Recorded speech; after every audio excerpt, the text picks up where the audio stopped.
Hi, my name is Kirk, and this is Tech Tip Thursday.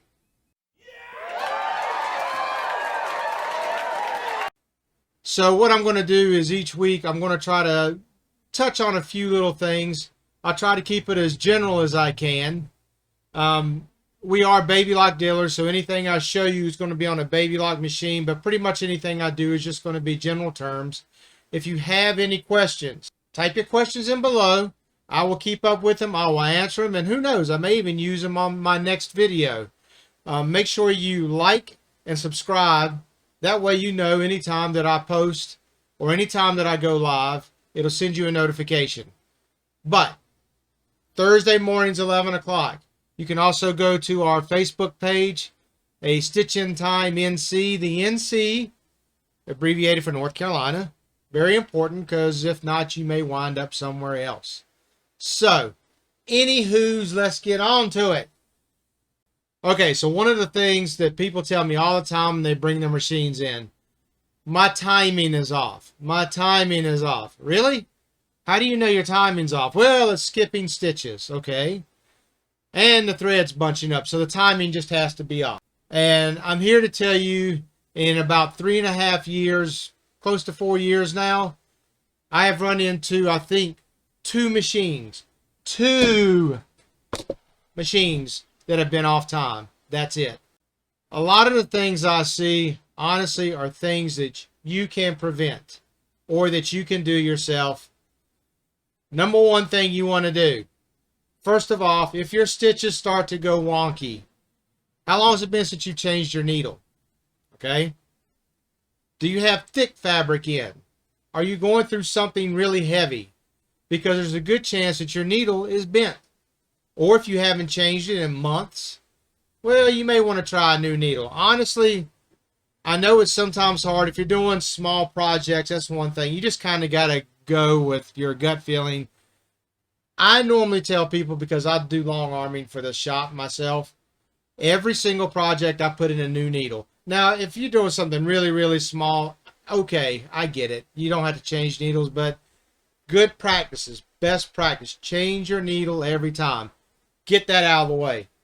And speaking of changing needles, make sure that your needle goes all the way up to the top and it stops. All the way up and stops. The first thing you may want to do, though, is rethread your machine. Yes, I said rethread it. Well, I did it 3 times. Do it 4. Do it slower. Pay attention to what you're doing. Rethread your machine. I can't tell you how many machines I get in where somebody missed one step. Just one step. And that'll cause it. Here's the biggie, though. A lot of people know it. A lot of people don't know it. And even the ones who do know it don't pay attention. Your number one secret, your thread. Always make sure your thread is going under, coming off the spool. If it's not on a spool stand, of course. Example. Think of your toilet paper.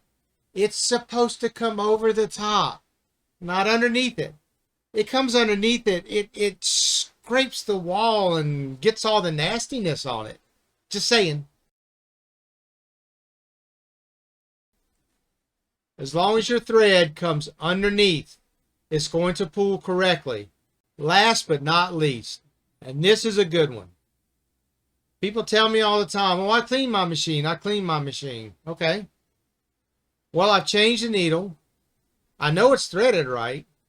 And the thread is coming from the bottom. But it's still horrible. The timing's off. There's tension issues. And I'll ask again, are you sure that you have cleaned it? Yes, I have. Okay. I'll get the machine.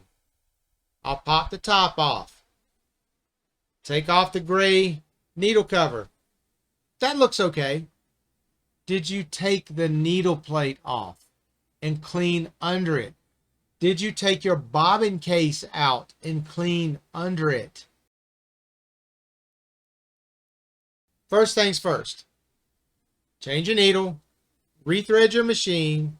Make sure your thread is coming from under the spool. If it's on a spool stand, of course, it's just regular. You put the bottom on the bottom, top on top, let it come off. That's done. Always, always clean your machine. Best practice, every time you are done with a project, If you never get done with a project and you got 20 of them going on, when you're done with one and you switch over to another one, clean it. How do you clean it? Do not, I repeat, do not use canned air. Never blow air into your machine. Vacuum it. Get yourself a little shop vac, something small, and vacuum it. You're done. Your machine's going to love you. I'm going to love you. Everybody's going to love you. Okay? So let's do this. Make sure we have our machine threaded correctly. Let's make sure that the thread is coming from underneath. Let's make sure you have a new needle. And let's make sure it's clean. And guess what? 98% of your tension issues is going to go away. All right? Any questions, comments, concerns? Please write them down below. I will answer them. If you're on our Facebook page and you see this, you can write it in there as well. I'll answer those. So for now, sayonara.